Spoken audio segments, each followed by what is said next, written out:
дар дораи истиқбол аз 35-мин солгарди истиқлолияти давлатии ҷумҳурии тоҷикистон роҳбарияти вазорати корҳои дохилии ҷумҳурии тоҷикистон мусобиқаи кушоди варзишӣ оид ба футболи хурд миёни кормандони ҳифзи ҳуқуқ, сохторҳои қудратӣ ва корхонаву идораҳоро рӯи даст гирифтанд ки бештар аз як моҳ варзишгарон ё футболбозони аз 40 сола боло дар ҳамин майдон барои унвони қаҳрамонӣ рақобат карданд. ёдвар мешавем ки мусобиқоти мазкур барои дарёфти ҷоми вазири корҳои дохилии ҷумҳурии тоҷикистон рӯи даст гирифта шуда яке аз мусобиқоти хеле муҳим барои солимгардонии махсусан ин табақа ба ҳисоб меравад. амакунун баъд аз талошу муборизаҳои зиёд имрӯз марҳилаи ниҳоии мусобиқоти мазкур ҳам оғоз гардидааст ки мо дар ин нашри барнома аз раванди ҳамин мусобиқа шуморо ошно мекунем.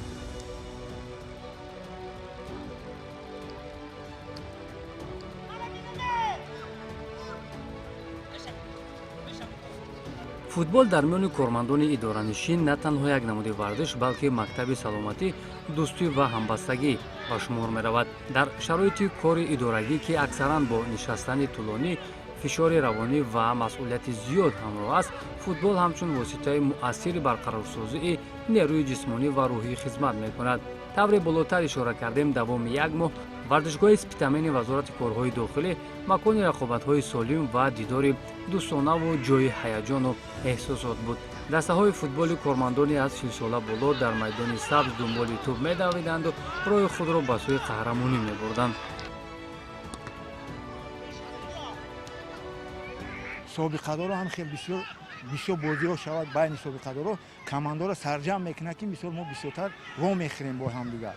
собиқадорон агар футбол бисёртар бозӣ кунанд, наврасон мебинанд, амра ҳавас мекунанд, бисёртар ба футбол машғул мешаванд ки мисол бозӣ кунем, бисёртар футболро бозӣ кунем ки собиқадорон 70 60 дақиқа медава мисол ёшай ҳавас мекунад ки ман футбол ранги амо бозӣ кунам.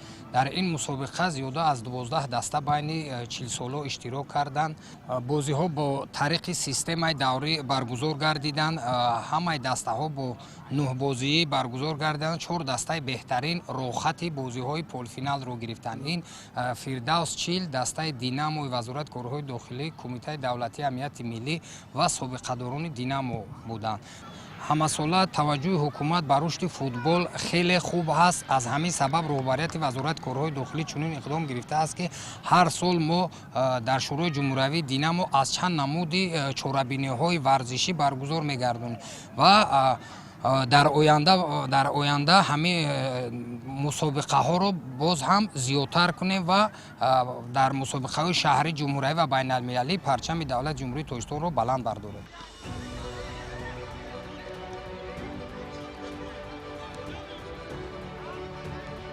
барои ба даст овардани медали биринҷии мусобиқот тими собиқадорони Динамои вазорати корҳои дохилӣ бо дастаи Фирдавс Чилан дар майдон шуданд. ду дастае ки то марҳилаи ниҳоии худро ба таври шоиста нишон доданд, вале дигар тимҳо муваффақтар буданду инҳоро пушти сар карданд. таври масъулин мегӯянд роҳандозии чунин мусобиқаҳо дар вазорати корҳои дохилӣ ба ҳукми анъана даромада ҳар сол шумораи зиёди мусобиқаҳои варзишӣ ташкилу баргузор мегардад ки дар онҳо ҳам кормандони сохторҳои қудратӣ, ҳам ташкилоту муассисаҳо ширкат меварзанд.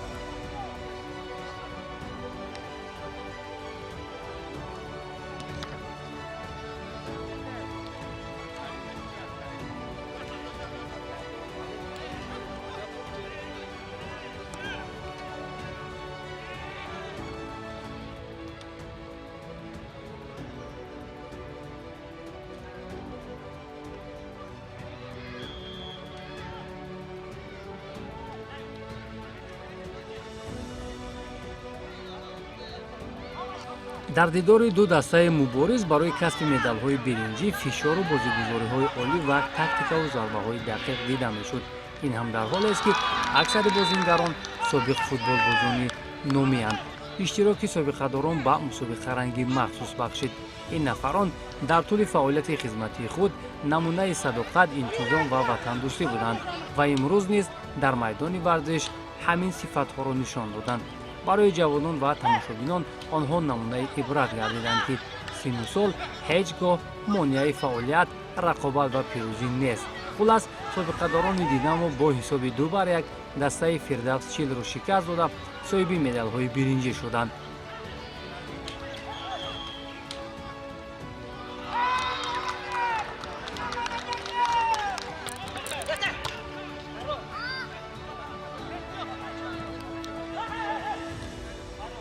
ببینید ما خوب بازی کردن بچهای ما دسته ما خیلی خوب بازی کرد ما در نیم نهایی از دسته امنیت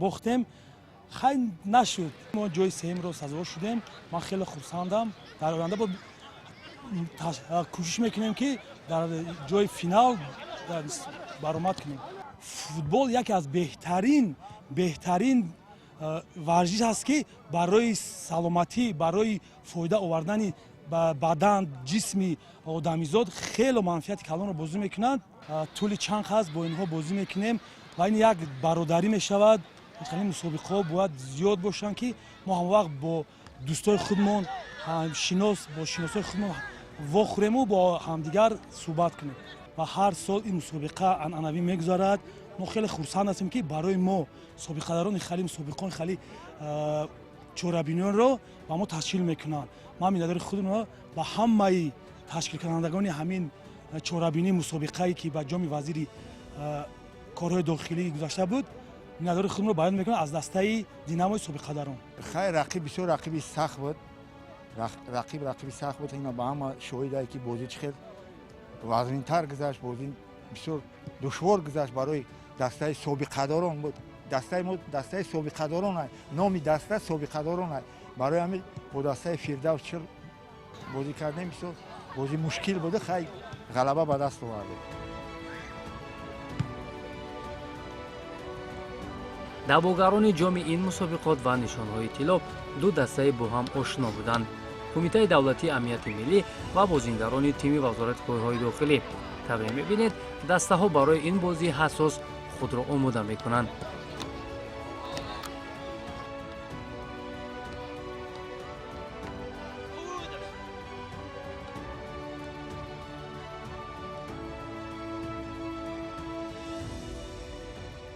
خب به هر حال دولتوف یکی از بازیگران سابقه‌داران تیم دینامو است و چون ببینیم الکی دسته ها آمادگی دیده ایستادند روحیه بچه‌ها چه خیلی است روحیه بازیگران چه خیلی است و برای بازی فینالی تو کدام اندازه آماده هستید اولش السلام علیکم ما برای این بازی فینالی ما تیاری نقض آماده ایم این بازی با دسته امنیت فینال است ما می‌خواهیم که در این فینال غالب برویم از صاحب جام وزیر کارهای داخلی گرده روحیه با درجه عالی است همه تئوری دیدیم برای فینال ما می‌خواهیم که فقط هم وقت غلبه کنیم چون بدونید دسته کمیته دولتی امنیت ملی هم بسیار دسته پرقوت است فکر می‌کنم الکی نقطه‌های ضعیف همون موقع‌هایی که برای حریف فشار بیارد الکی آموختید اولش این که دسته ضعیف به فینال نمیبراید امنیت ملی خیلی دسته پرقوت است و ما پیش از این بازی‌های رو تماشا کرده ایم و با خلاصه خود برآمده ایم چه بازی کنیم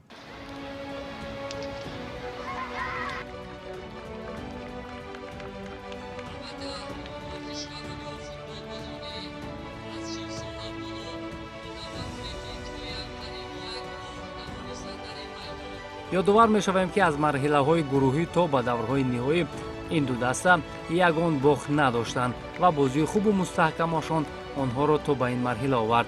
اکنون ما شاهد اولین شکستی یکی از این تیم‌ها خواهیم شد. باید گفت که شورای جمهوری دیناموی وزارت کارهای داخلی جمهوری تاجیکستان امروز به یک مکتب مهمی آماده‌سازی ورزشکاران و مستحکم کردن قابلیت جسمانی کارمندان ساختارهای قدرتی تبدیل یافته است و اعضایان دینامو پیوسته در مسابقه‌های سطحی داخلی و بین المللی شرکت می‌کنند.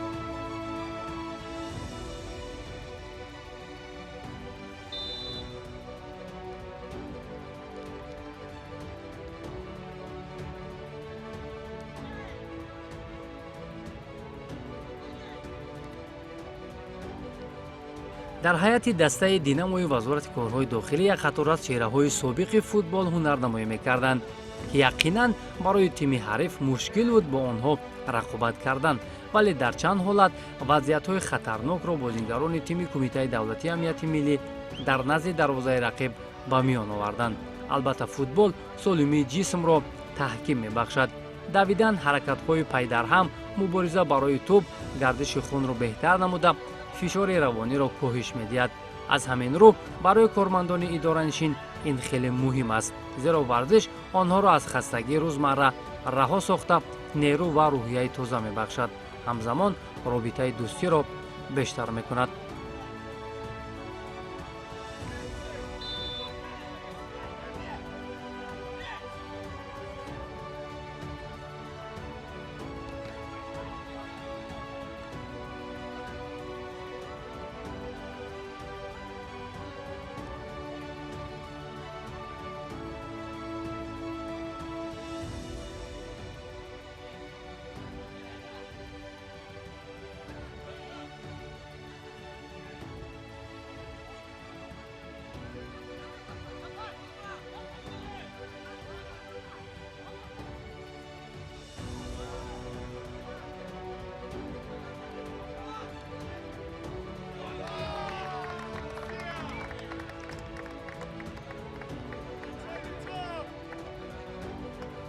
چون اینجا بازی میان فوتبالبازان از 40 ساله بالا جریان میگیرد، از همین لحاظ سرعت بلند و فشار روانی کمتر بود، ولی تاکتیک و اداره توپ در سطح عالی به نظر می رسید.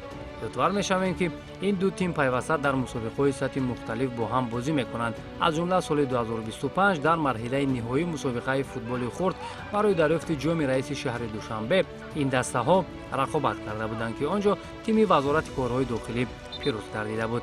اکنون در این مسابقه نیز مبارزه دسته ها برای عنوان قهرمانی پرشده صورت گرفت. با در نظر داشت کسبیت بلند دیناموچیان، آنها توانستند با 2 گل به جواب تیم حریف را ناکام کرده صاحب مدال های طلا گردند.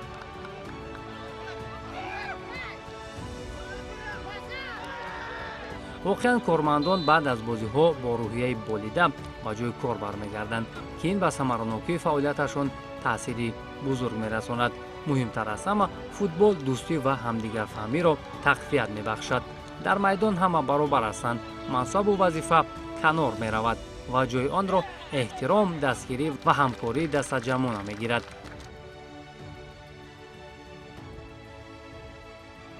ما انکون چقدر که زحمت کشیدیم، ما بخت نداشتیم.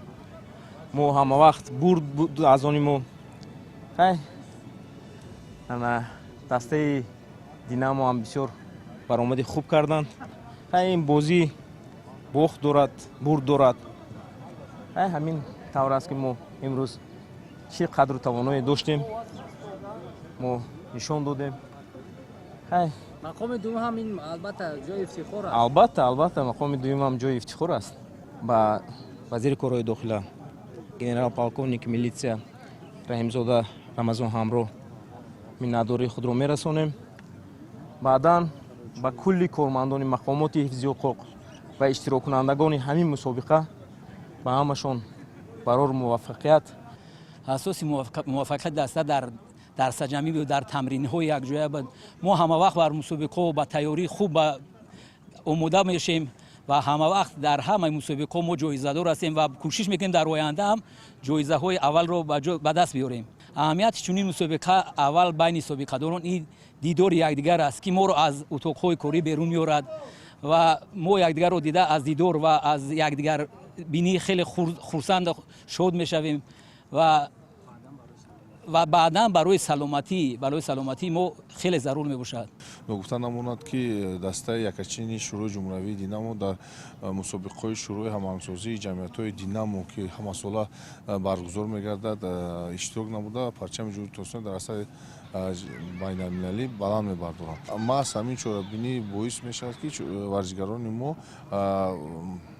تمرین نموده در بازی‌های اشتراک نموده مهارت کسبی خود را بلند میبردارند و در چاره‌بینی سطحی بین المللی مهارت کسبی خود را نشان میدهند. امروز در این چاره‌بینی سابقه داران خیلی با شوق و هوس و با یک الهام تازه آمده اشتراک نمودند، مهارت کسبی خود را نشان دادند. آینده نقشه چاره‌بینی نه تنها بین سابقه داران بلکه بین کودکان و نوجوانان و جوانان از رشته نمود فوتبال و دیگر نمود رشته‌های ورزش ما تصمیم گرفتیم که چاره‌بینی برگزار نماییم و جوانان را با ورزش و طرز حیات سالم روانه سازیم. در مراسم جنببندی مسابقات رهبریت وزارت کارهای داخلی و نمایندگان شورای جمهوری دینامو شرکت نموده غالبان و جایزه‌داران را قدرشناسی کردند.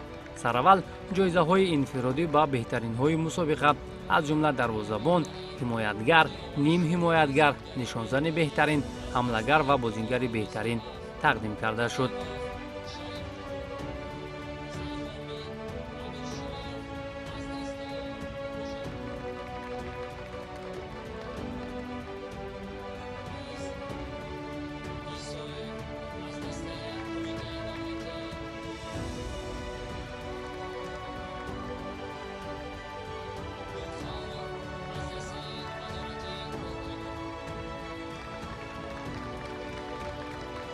ҳамин тариқ ба тими собиқадорони Динамои вазорати корҳои дохилӣ медалҳои биринҷии мусобиқа дар фазои тантанавӣ тақдим карда шуд.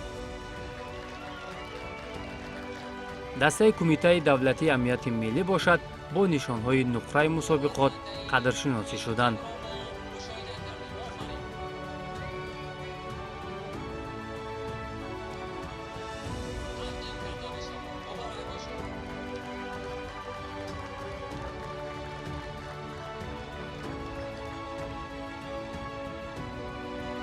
ва ниҳоят ғолиб ва барандаи ҷоми вазири корҳои дохилии ҷумҳурии тоҷикистон оид ба футболи хурд миёни сохторҳои қудратӣ ва кормандони ҳифзи ҳуқуқу кумитаву ташкилотҳо тими вазорати корҳои дохилӣ гардид, ки дар фазои тантанави ҷоми мусобиқотро болои сар бардоштанд. дар воқеъ футбол ҳамчун пул байни кормандони идоранишин заминаи мустаҳкам мегузорад. мусобиқаҳо ва бозиҳои дӯстона имконият медиҳанд, ки кормандон берун аз муҳити расмӣ бо ҳам шинос шаванд ва муносибатҳои дӯстиву инсонӣ барқарор созанд. дар маҷмӯъ футбол барои кормандони идоранишин на танҳо як бозӣ, балки манбаи саломатӣ, шавқу ҳавас, дӯстӣ ва ваҳдати дастаҷамъонаро нишон медиҳад. маҳз тавассути чунин мусобиқаҳо муҳити солими корӣ ташаккул ёфта, ҷомеа ба сӯи ҳамбастагӣ ва рушди устувор қадам мегузорад.